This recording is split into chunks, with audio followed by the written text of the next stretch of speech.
nakain. Naubos ang pera niya. Kawawa naman.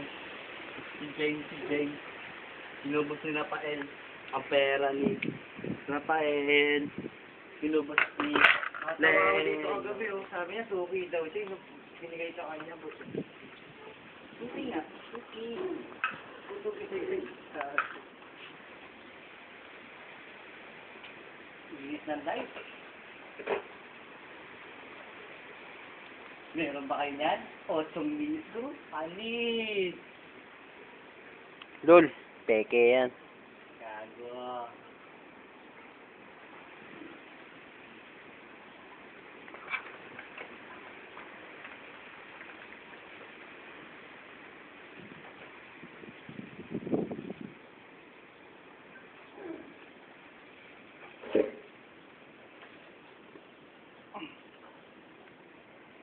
Ayun, gugulo na kayo. Malis na nga kayo.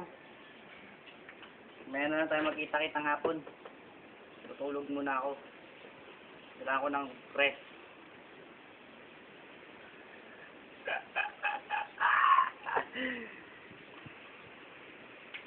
Lapit ko ng bugbog sila eh.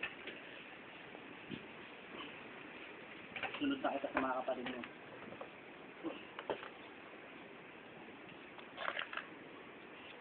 Yan po ang malaking ilong na si Rafael. Ilong!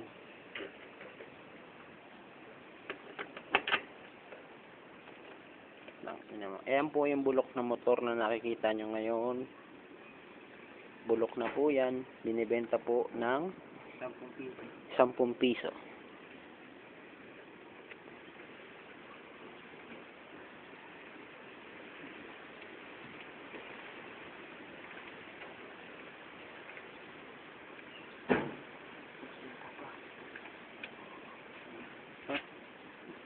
Naputol na dito. Oo. Panoorin na.